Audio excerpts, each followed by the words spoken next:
हाना की बेटी अकीको का जन्मदिन था। उसकी बेटी अकीको को उसके जन्मदिन के मौके पर काफी दोस्तों ने गिफ्ट दिए थे। अकीको वो सारे गिफ्ट पाकर बहुत खुश थी। अकीको अपनी माँ हाना से अपने जन्मदिन के मौके पर एक गुड़िया की डिमांड करती है, पर हाना उसकी ये डिमांड पूरी नहीं करती क्योंकि हाना को गुड़ियों से बहुत ज्यादा नफरत है। वो नहीं चाहती थी कि उसकी बेटी गुड़िया से खेले। कीको को अपने जन्मदिन पर जो गिफ्ट मिले थे वो उसे खोल रही थी, तभी उसकी नजर एक साइड पर पड़े हुए गिफ्ट पर पड़ती है। जब वो गिफ्ट उठाती है तो उस गिफ्ट पर किसी का कोई भी नाम पता नहीं था। पता नहीं उसे ये गिफ्ट किसने दिया था। वो गिफ्ट खोलती है। उस गिफ्ट में से कुछ ऐसी चीज निकलती है जिसको देखकर हाना सुन पड़ जाती है। उस गिफ्ट को देखकर वो काफी डर जाती है। ऐसा लग रहा था जैसे कि वो पहले भी इस गिफ्ट को देख चुकी है। उस गिफ्ट को देखकर उसे अपने बचपन में हुए उस हादसे की याद आती है जो कि उसके साथ 22 साल पहले हुआ था। 22 साल पहले वो अपने पेरेंट्स के साथ जापान के ओकाइडो घूमने जाती है। वहां पर हाना को उसके पेरेंट्स ने कई खिलौने खरीद कर दिए। एक दिन जब वो एक टेम्पल में गई, वहां पर घूमते घूमते हाना की नजर साइड पर एक जगह रखी हुई एक गुड़िया पर पड़ती है। हाना जब उस गुड़िया को देखती है तो उसे वो बहुत पसंद आती है। उसे ऐसे लगा जैसे कि वो गुड़िया उसे अपनी तरफ खींच रही हो। वो उस गुड़िया की तरफ खींची चली गई। जब उसने वो गुड़िया पास से देखी तो वो उसे पाने के लिए कुछ भी करने को तैयार थी। वो उस गुड़िया को किसी भी कीमत पर पाना चाहती थी। जब उसके आसपास कोई भी नहीं था तो उसने वो चुपके से गुड़िया उठाई और अपनी माँ के बैग में रख दी। अब वो गुड़िया पाकर बहुत ही खुश थी। जब वो तीनों घूमकर अपने घर वापस आते हैं और हाना की माँ अपना बैग खोलती है तो उस बैग में से वो उस गुड़िया को देखकर चौंक जाते हैं। उसकी माँ हाना से पूछती है, क्या ये गुड़िया उसने उठाई है? हाना बोल देती है, हाँ ये गुड़िया उसने चुराई है और वो उसे अपने पास रखना चाहती है किसी भी कीमत पर। वो ये गुड़िया किसी को भी नहीं देगी। हाना के माता पिता ने उसको समझाने की बहुत कोशिश की लेकिन वो नहीं मानी। हाना की ऐसी जिद को देखकर हाना के पिता ने उसे अपने पास गुड़िया रखने के लिए बोल दिया। हाना की माँ ने उस टेम्पल में फोन करके वहाँ के मोंग को सब कुछ बता दिया कि वो गुड़िया हमारी बेटी के पास है। मोंग ने कहा, आप ये गुड़िया रख सकते हो, पर ये गुड़िया आपके पास ज्यादा देर नहीं रहेगी। आप खुद आओगे यहाँ पर उसे वापस करने के लिए। उस टाइम तो हाना की माँ को ये बात समझ में नहीं आई और हाना को अपने पास गुड़िया रखने की परमिशन दे दी। अब हाना गुड़िया को पाकर बहुत खुश थी। हाना ने उस गुड़िया का नाम ओकीको रख दिया। अब वो उसे ओकीको कहकर बुलाती थी। वो उसे सारा दिन अपने पास रखती थी। सोते वक्त भी वो उसके साथ ही सोती थी। कुछ दिनों बाद एक रात जब हाना सो रही थी तो तकरीबन आधी रात के वक्त हाना की नींद खुलती है। वो देखती है कि ओकीको उसके बेड पर नहीं थी, पर ज्यादा नींद में होने की वजह से उसने ज्यादा ध्यान नहीं दिया। अगली रात भी उसके साथ ऐसे ही हुआ। हाना की नींद आधी रात को खुलती है और जब वो बेड पर देखती है तो ओकीको उसके बेड पर नहीं थी। वो पता नहीं कहाँ चली गई थी। पर जब वो सुबह उठकर देखती है, ओकीको उसके बेड पर थी। ऐसा उसके साथ कई रातों तक हुआ। अब हाना ओकीको में आ रहे बदलाव को देख रही थी। हाना अब नोटिस करती है कि ओकीको के बाल भी इंसानों की तरह बढ़ने शुरू हो गए थे और वो दिन ब दिन लंबे होते जा रहे थे। एक बार हाना घर पर अकेली थी और वो अपने खिलौनों के साथ खेल रही थी।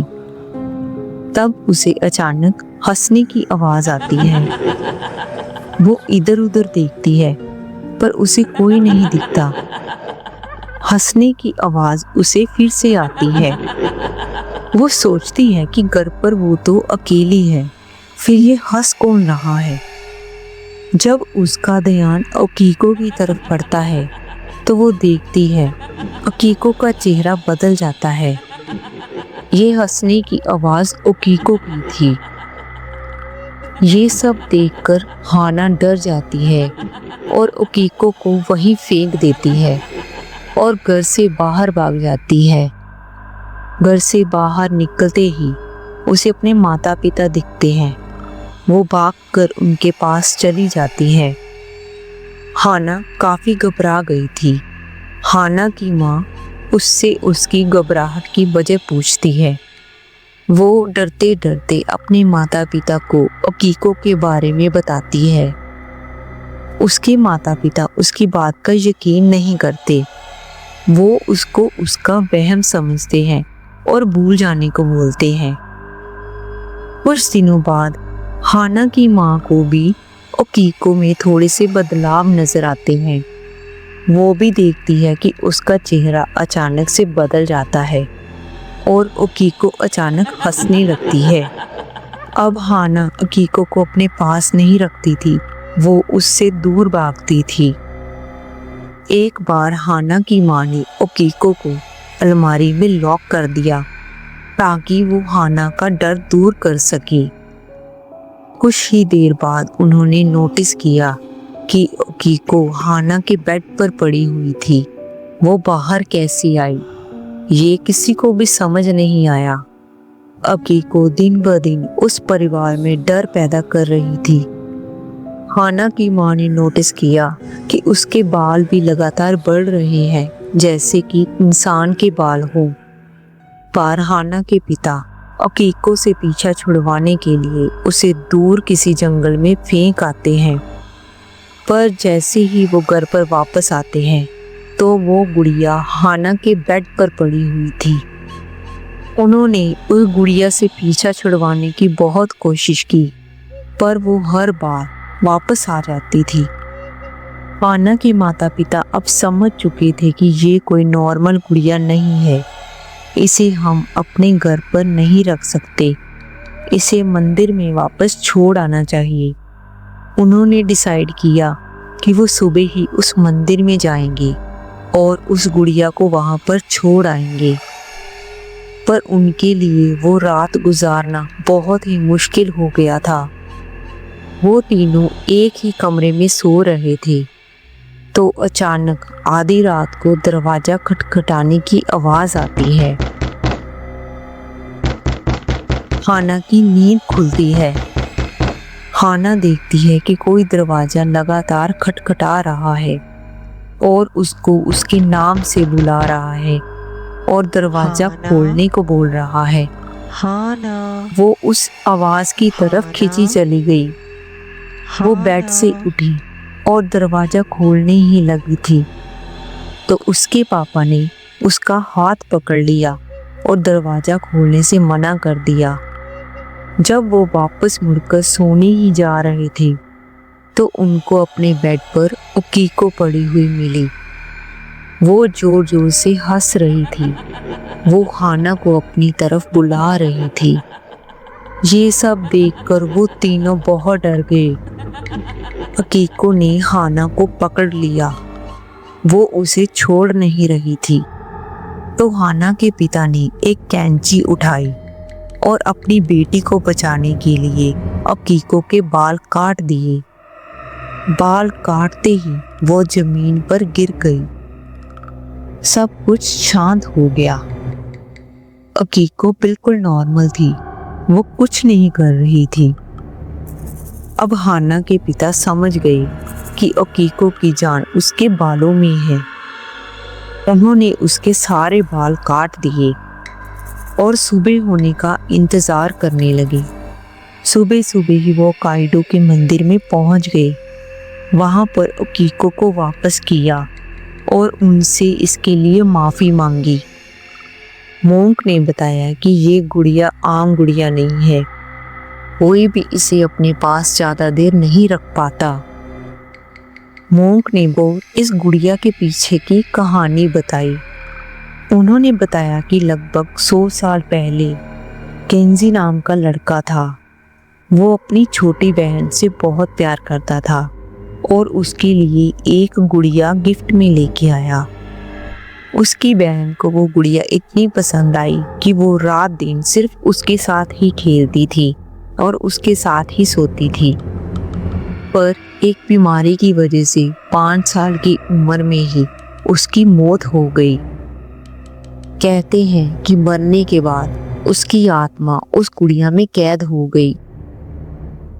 अब तक जिस किसी के पास भी वो गुड़िया गई है, वो ज्यादा देर तक जिंदा नहीं रह पाया। फिर किसी ने एक दिन वो गुड़िया मंदिर में पवित्र जगह पर रख दी ताकि उसकी जान बच सके। उसने बताया कि अकीको की सारी शक्ति उसके बालों में है। जैसे जैसे उसके बाल बढ़ते हैं, उसकी शक्ति भी बढ़ती जाती है। इसलिए थोड़ी थोड़ी देर बाद उसके बाल काट दिए जाते हैं। अब अकीको को लौटाकर हाना और उसके माता पिता अपनी नॉर्मल लाइफ में जीने लगे थे। पर इस घटना के बाद हाना ने कभी भी किसी गुड़िया को हाथ तक नहीं लगाया। वो गुड़िया से अब नफरत करती थी। अब 22 साल बाद हाना देखती है कि उसकी बेटी के हाथ में जो गिफ्ट है वो एक गुड़िया थी। वो कोई आम गुड़िया नहीं थी, वो अकीको थी, जिसे देखकर हाना बहुत डर जाती है। वो सोचती है कि अकीको कैसे वापस आई। अकीको हाना की जिंदगी में फिर से वापस आ गई थी। जापान का एक शहर टोक्यो, जहाँ के लोगों की लाइफ इतनी बिजी होती है कि उनके पास किसी से बात तक करने का समय नहीं होता। टोक्यो शहर की भीड़भाड़ वाली गली में एक औरत कोने में खड़ी होती है। ऐसा लगता है जैसे कि वो किसी से कुछ पूछने की कोशिश कर रही हो, पर कोई भी उसकी तरफ ध्यान नहीं देता। उस औरत की आंखें बहुत ही चमकदार और गहरी थी। उसने अपने चेहरे को एक मास्क से ढक रखा था। वो सड़क पर इधर उधर घूम रही थी और कुछ पूछने की कोशिश कर रही थी। कोई भी उसकी तरफ नहीं देखता। फिर वो अपना रास्ता पकड़ लेती है। उसकी चाल भी अजीब सी थी, जैसे कि वो किसी को ढूंढ रही हो। रात के समय वो गली बहुत ही सुनसान पड़ी थी। गली में रोशनी भी बहुत मध्यम सी थी। एक लड़का उस गली में से गुजर रहा होता है। लड़के को किसी के कदमों की आवाज आती है। वो देखता है एक औरत उसके सामने से चली आ रही है। उसके पास आकर खड़ी हो जाती है और उससे पूछती है, क्या मैं सुंदर हूँ? लड़के को कुछ भी समझ नहीं आता। कौन है ये औरत और ऐसे क्यों पूछ रही है? वो औरत लड़के को फिर से देखती है और पूछती है, क्या मैं सुंदर हूँ? उस औरत का चेहरा मास्क से ढका हुआ था।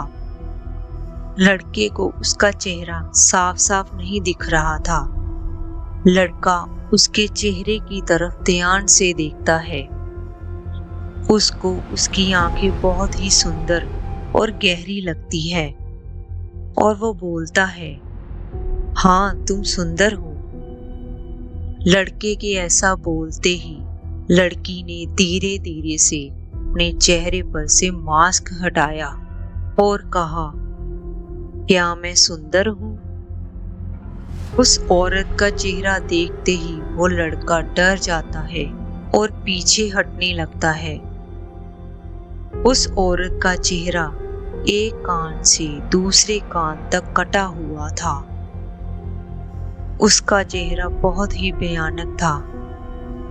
वो फिर लड़के से पूछती है, क्या मैं सुंदर हूँ? लड़का डर के मारे कुछ नहीं बोलता और वहां से भाग जाता है, अपने घर पहुंच जाता है।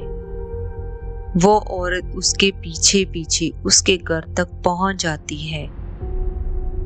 वो उस लड़के का मुंह एक कान से दूसरे कान तक काट देती है और फिर उसे मार देती है।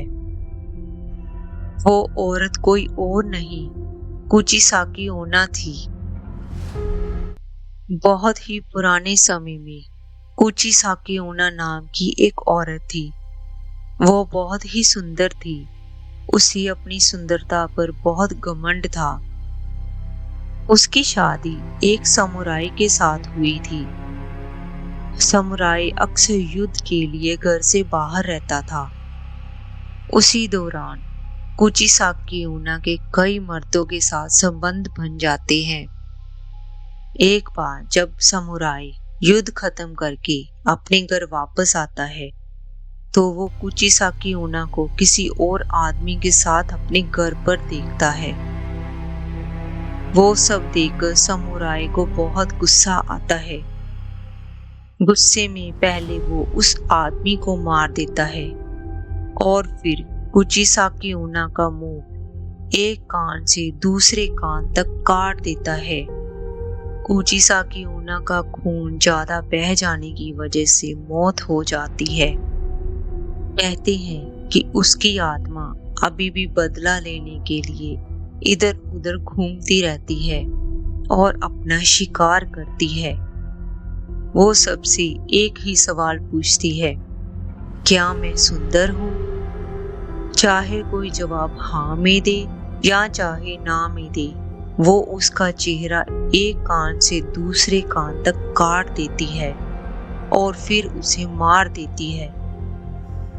अगर आपको भी रास्ते में कोई ऐसी औरत मिले जिसके मुंह पर मास्क हो और वो आपके पास आके पूछे, क्या मैं सुंदर हूँ? तो सावधान हो जाइएगा, वो कुचिसाकी ओना हो सकती है। ये बात 1970 की है। केंजी 8 साल का लड़का था। वो अपने माता पिता के साथ टोक्यो में रहता था। केंजी काफी सालों बाद छुट्टियों में अपने माता पिता के साथ अपने दादा दादी को मिलने उनके गांव मियाज़की में जाता है। उसके दादा दादी का घर गांव से काफी बाहर था। घर के आसपास काफी खाली पड़ी जमीन थी। घर गांव से बाहर होने की वजह से वहां पर कोई आता जाता भी नहीं था। केंजी को उसके माता पिता कुछ दिनों के लिए अपने दादा दादी के पास छोड़ देते हैं ताकि वो गांव की लाइफ को देख और समझ सके। केंजी अकेले ही घंटों घंटों तक गांव में खेलता और घूमता रहता था। गांव के पास ही एक काफी घना जंगल था। केंजी के दादा दादी हमेशा उसको उस जंगल में जाने से रोकते थे। वो जंगल काफी डरावना और काफी घना था। उसके अंदर का नजारा ऐसा था जैसे कि दिन में रात हो। वो काफी घना जंगल था। एक बार केंजी घूमते घूमते उस जंगल में चला गया। वहां पर एक वृक्ष के नीचे बैठकर वो खेलने लगा। हाजी शकुसामा से बेखबर होकर वो वहां पर खेलता रहा। उसे किसी ने नहीं बताया था हाजी शकुसामा के बारे में। केंजी जब पेड़ के नीचे बैठकर खेल रहा था तभी अचानक उसके कानों में एक आवाज आई, पो पो पो पो पो पो। ये बहुत ही डरावनी सी आवाज थी। उसे ऐसे लगा जैसे कि वो आवाज धीरे धीरे धीरे धीरे उसके पास आ रही हो। उसे महसूस हुआ जैसे कि कोई उसके पीछे खड़ा हो। जब उसने पीछे मुड़कर देखा तो उसके सामने 8 फीट लंबी बहुत ही अजीब से चेहरे वाली औरत खड़ी थी। उसके सफेद कपड़े, काले लंबे बाल, सफेद पड़ा चेहरा और अजीब सी मुस्कुराहट थी। और उसने सर पर बहुत ही बड़ी सी टोपी पहन रखी थी। केंजी अपने सामने इस 8 फुट लंबी डरावनी औरत को देखकर एक बार तो सुन पड़ गया। उसे समझ नहीं आ रहा था कि क्या करे। वो औरत केंजी को काफी लंबे समय तक देखती रही। फिर अचानक वो मुड़ गई और जंगल में गायब हो गई। केंजी जल्दी से वहां से भागा और भागते भागते अपने दादा दादी के घर पहुंचा। केंजी बुरी तरह से कांप रहा था। उसकी ऐसी हालत देखकर उसकी दादी उसके पास आई और उससे उसकी ऐसी हालत की वजह पूछी। केंजी ने दादी को अपने साथ जंगल में जो कुछ भी हुआ उसके बारे में बताया। दादी ये सब सुनकर बहुत परेशान हो गई और जल्दी से दादाजी के पास गई और उन्हें केंजी के साथ जो कुछ भी हुआ उसके बारे में बताया। दादाजी ने जल्दी से केंजी के माता पिता को फोन किया। उनको केंजी के साथ जो कुछ भी हुआ वो सारी बात बताई और जल्दी से केंजी को यहाँ से ले जाने को बोला। केंजी ये सब सुनकर हैरान था कि दादा दादी ऐसा क्यों कर रहे हैं। हर कोई ऐसे डरा हुआ क्यों है। उसके दिमाग में काफी सवाल घूम रहे थे। उसने सहमे हुए अपने दादाजी से पूछ ही लिया कि क्या बात है, सब इतना डरे हुए क्यों हैं। दादाजी ने केंजी को बोला, ध्यान से सुनो, तुम हाशी सुकामा के द्वारा चुन लिए गए हो। केंजी ने सहमे डरते हुए अपने दादाजी से पूछा, कौन है ये हाची शकुसामा? दादाजी ने बताया कि कोई नहीं जानता कि ये हाशी सुकामा कहाँ से आई है, पर इतना पता था कि वह 8 फीट लंबी औरत थी। बच्चों को पसंद करती थी और जो बच्चा उसे पसंद आ जाता था वो उसे अपने साथ ले जाती थी। धीरे धीरे काफी बच्चे गायब होने शुरू हो गए थे। बस जब वो आती थी तो एक अजीब सी आवाज निकालती थी, पो पो पो पो पो। कुछ दिनों बाद उसे बुद्धा मोंग के द्वारा एक मंदिर में कैद कर लिया गया और एक बुद्धा की मूर्ति उसके पास रख दी ताकि वो वहां से बाहर ना निकल सके। शायद वो मूर्ति अब टूट गई होगी और वो वहां से निकल गई होगी। दादाजी ने गांव में से एक औरत को बुलाया और केंजी के साथ हुई घटना के बारे में सब कुछ बताया। वो औरत केंजी की मदद करने के लिए तैयार हो गई। उस औरत के बताए अनुसार केंजी को इस रात अकेले ही एक कमरे में रहना होगा। केंजी को एक कमरे में बंद कर दिया और कमरे के चारों कोनों में नमक के बड़े बड़े कटोरे रख दिए। दादी ने बताया कि चाहे कुछ भी हो जाए, कोई भी किसी भी आवाज में तुम्हें पुकारे, तुम इस कमरे से बाहर नहीं निकलोगे जब तक कि सुबह ना हो जाए और उसके माता पिता उसे ले जाने के लिए यहाँ नहीं आ जाते। यहाँ से चले जाने के बाद वो कभी भी यहाँ पर वापस नहीं आएगा। केंजी इन सब बातों से बहुत परेशान हो जाता है। दादी माँ उसे अकेला कमरे में छोड़कर दरवाजा बंद करके चली जाती है। उसे डर के मारे नींद नहीं आ रही थी। वो सहमा हुआ कमरे में बैठा हुआ था। अचानक आधी रात को उसे अपने दादा की आवाज आती है। केंजी, तुम अकेले हो, मैं आ जाऊं तुम्हारा साथ देने के लिए? केंजी बहुत खुश हुआ और भागकर दरवाजा खोलने के लिए दरवाजे की तरफ जाता है तो वो अचानक रुक जाता है। उसे दादी की कही हुई बात याद आती है कि चाहे कुछ भी हो जाए तुम सुबह तक दरवाजा नहीं खोलोगे। वो रुक जाता है। केंजी उस आवाज को ध्यान से सुनता है। वो आवाज उसके दादाजी की आवाज से बिल्कुल अलग थी। फिर आवाज पूरी धीरे धीरे बदल जाती है। फिर आवाज आती है, पो पो पो पो पो पो। वो जल्दी से दरवाजे से पीछे हट जाता है।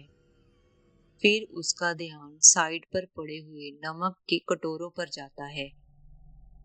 नमक का रंग धीरे धीरे से काला पड़ना शुरू हो जाता है। वो वापस आकर रोते हुए अपनी जगह पर बैठ जाता है। रोते रोते ही सो जाता है। अगली सुबह केंजी उठकर दरवाजा खोलता है और अपने दादा दादी के पास जाता है। वहां पर उसके माता पिता भी थे। उसके माता पिता जल्दी से उसे वहां से ले जाते हैं।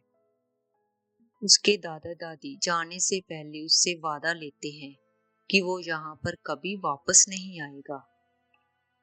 केंजी अब टोक्यो वापस आ जाता है, पर वो कभी भी दोबारा अपने दादा दादी से मिलने गांव नहीं जा सका। उसके दादाजी की मौत के वक्त भी वो अपने दादाजी से मिलने वहां पर नहीं जा सका, क्योंकि दादाजी ने उसे मना किया था। फिर केंजी कभी भी दोबारा लौटकर उस गांव में नहीं जा सका। अगर आपको हमारी ये कहानी अच्छी लगी हो तो इसे अपने दोस्तों के साथ शेयर करें, सब्सक्राइब करें और लाइक करें।